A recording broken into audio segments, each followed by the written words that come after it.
I think enough is enough. Sheikh Kiti ndoze ekimala kati kimala.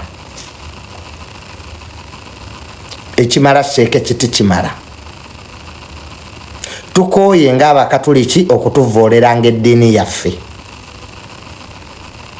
Sheikh Kiti ffe ng'Abakatuliki Catholics tukoye okutuvoleranga eddiini yaffe, okutumanyiranga mu ddiini yaffe, n'okukwata entegeera y'ennafu n'oyagala ogiteeke ku ddiini yaffe. Tukoye ejjoogolyo. Tukoye ejjoogolyo. Sheikh Kiti byotamanyi birekere ababimanyi. Byotamanyi birekere ababimanyi. Babinnyonnyole. Byotamanyi eby'Abakatuliki woba tobimanyi, ko era Sheikh Kiti kibanyi tobimanyi, kati birekere ababimanyi babinnyonnyole. Sigala mu bibi eby'Obusiraamu by'omanyi, ate nga nabyo mbuusabuusa oba obimanyi, nga nabyo ate mbuusabuusa oba obimanyi.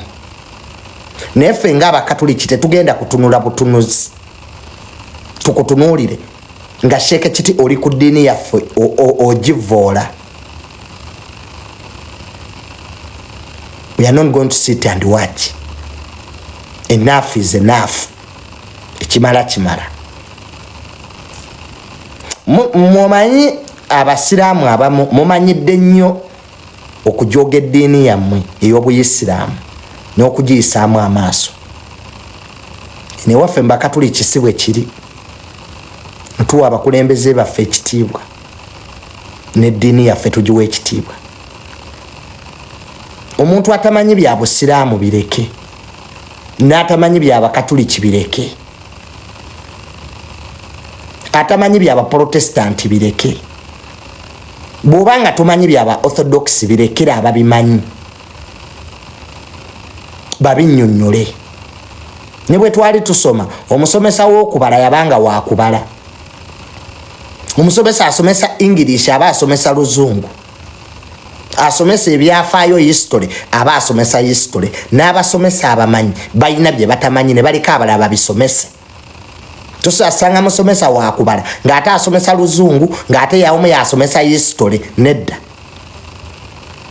Ne ku masomero babyawula n'eddiini weeri. Leka abamanyi eby'Obukatuliki bafaaza babisomese.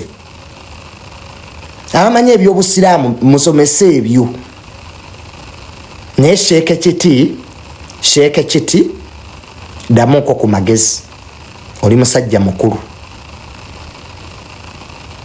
Ebintu by'oyogerako tobimanyi. Leka ababimanyi bakuwabule.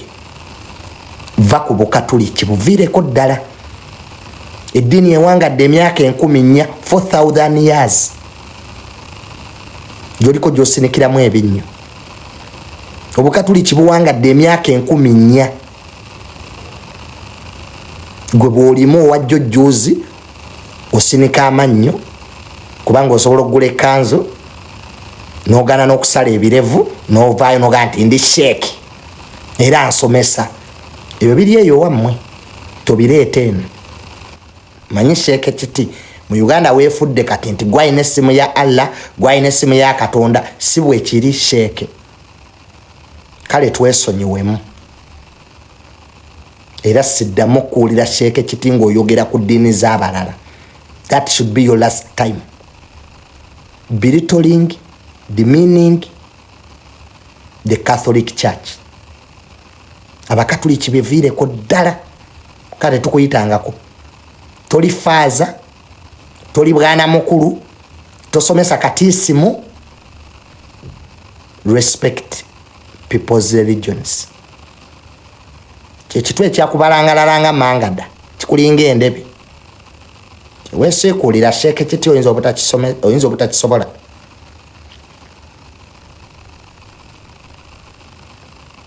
Ovumyevumya Abasiraamu obatadde wali. Maze okwonoona Obusiraamu kati oyingidde Obukatuliki obwaffe nabwo oyagala obwonoone. Sheikh Kiti nkuno tujja kufuula Sheikh Muwogo. kuno jafuka sheke muogo tanti gwe sheke kiti kuno jafuka sheke muogo gwegera maso ngovo robo katuliki. Enough is enough. I think tukugumikiriza kati enough is what? Obukatuliki bwakola ki? What faba katuliki we are not complaining.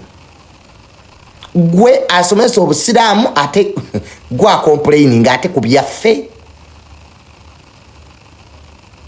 Kola ebintu ebyagazisa abantu eddiini yo sheke kiti. Naye ovumaganyiza nnyo obusiramu. Nze Junior ndi mu katuliki nesobola kuyisa mu busiramu maaso. I can't. I respect abasiramu. I respect obusiramu. Nino bwensanga abantu nga bali mu muzikiti basaala. Nzijamu engatto. Kuba omuzikiti kifo kya butuukirivu. Nyensanga ekitabo eky'ekitiibwa eky'omuwendo nga ku Luhani nkiwa ekitiibwa. Nzibe ntu bonna basinze okunkolera ebintu ebirungi ku nsi kuno basiraamu. Abasiraamu bankoledde ebintu bingi ebirungi. Nzibe kwano gyange gyonna egisinga okumpa ssente basiraamu. Tula sisobola kuyisa lugaayu, sisobola kuyisa like okuyisa amaaso mu busiraamu. The same way we sitasobola kuyisa amaaso mu Protestant. Yes, setaaga kuba mu Protestant to respect the Protestant church, the Church of Uganda. Setaaga kuba mulokole okwekitibwa ebintu by'abalokole kubanga byabwe. When born again zo abalokole bagenda ne basaba ne boogerera mu nnimi. It is theirs. Bwemba sikimanyi, I shut up, I keep quiet. So sheke kiti wa abalala ekitiibwa, wa amadiini g'abalala ekitiibwa, obukatuliki buveeko, sigwe wabutandikawo, bukusinga n'obukulu after all, church ebaddewo emyaka 10,000 4,000 years. Ate ngira sheke kiti mu family otoyinaamu yali abaddeko bishop. So byotamanyi bireke. Ddayo ku by'abasiraamu byoba onnyonnyola ke byoyinza okuba oyinamu byomanyi. Ngira subira nti nabyo bimanyi. Ka buli kiseera obeeramu kufa, simanya olunaku lw'onaafa, simanya nga tolaamye, simanya kaakati beerakaawo lowooza olunaku lw'onaafa nga bakubise baba bambise. Okufa is part of life. Death is a process which completes the human cycle. Buli ekintu mu nsi ekirina obulamu kimala ne kifa. It is true. Olaba ennyumba etalina bulamu era naye emala n'egwa. Ennyumba etalina bulamu emala n'ekaddiwa. What about a human being? Nesheke kiti buli kiseera obeera mu byakulaama, bintu byakufa, bannange mulaame, olunaku lw'olifa, simanya olunaku nga bakubise, tujjeewo nga bakuzinze, tujje, tulye, tukulekeyo. That's all nonsense. Death is part of life. And everybody is going to die. Everybody is going to die. So tokwata ddiini kugizanyisa, tovumirira ddiini y'abalala. Kitegeera buli omu wa ddembe okukkiririza mu byayagadde. It's your right to believe in whatever you want to believe in, but you don't have a right to abuse, to belittle eddiini y'abalala.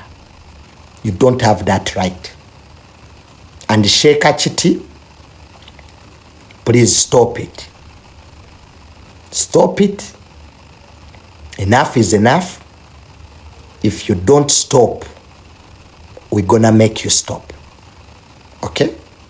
Simanyi kikyatuuka ku muganda wange Alien Skin. Naye buli lunaku ndaba ng'obulamu bwe buggwaawo. Alien Skin ayina ekimutawaanya. Nkimanyi abamwetoolodde mukimanyi. namwe abazze bamugoberera okumala ebbanga eddene musobola okukiraba nti Alien Skin tali yekka.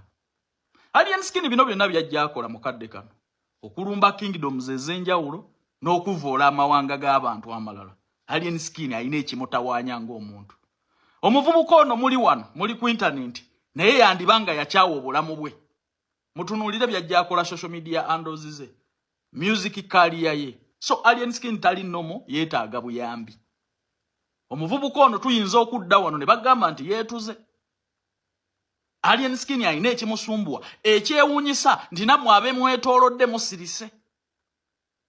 Alien okulumba ebusoga akimanyi bulungi nti abasoga be basinga okumuwagira. Alien baganda banne bamuteekako embeera, bamunyigiriza ne batuuka n'okumugoba mu nkuuka talumbangako Buganda. Ye byamutuukako ebusoga okumukyaya abasoga byalimu n'obwakabaka. So olwaleero tusobola okulowooza nti Alien Skin ali mu lutalo na busoga oba akikola kagenderere naye nga n'obwongo bwennyini bwamudislocatingako. Ensi esobola okutraumatizinga, embeera esobola okukunyigiriza n'ekutuusa ku kisenge kyova olaba nze ndwawo okusala emisango. Alien Skin, you're my brother, ngenda kukola ekisoboka nkunoonyeeko kuba nze nkimanyi bino byonna by'okola tebiri mu ntegeerayo. Abasoga be basinga okukuwagira ne ku Fangoni weebali. Kingdom ya Busoga teyina kye yakkola ng'eya Buganda bwe teyina kye yakkola. Wadde ng'olina Abaganda abakuliisa akakanja n'abakulwanisa mu bulamu. Siwulirangako bw'oyingira kabaka. So neewuunya bino byonna ebijja bitambula, music omugjeeyo, music career yo ogijolonga, social media handles zo zikola bino, waaka yenna wamugjeeyo. So kyemmanyi ne bwe mba nkulaba mu maaso oli mu mbeera etali entuufu, weetaaga buyambi. Alien Skin yeetaaga buyambi. Bampita Calvin Kayanja ayagala okugenda ebweru, kwata peni n'olupapula ewange oteekamu akasenteko nga visa ekuli mu ngalo. Kati mu abaana ab'obuwala n'ab'obulenzi ng'oyagala okukola mu woteeri bwa waiter, bwa waitress, kwaniriza abantu, kwalabuliri oba kuyonja. $1,700,000 bakuliisa, bakusuza, bakujjanjaba ne bakirina $1,400,000. Interviews zigenda mu maaso, mugenda kukola mu ggwanga lya Dubai, Qatar, Saudi Arabia mu company kudu KFC Americano ogenda kukola nga weeyagala. Namwe abasobola okuyonja ku bisaawe, masomero, malwaliro ga gavumenti n'emizikiti, $1,300,000 bakusuza bakuliisa ka vacation ako buli mwaka tokeerabira ojja kunoonyako ku noti 7762521 oba noti 7465248. Calvin Kayanja ogenda kuba omufuna butereevu.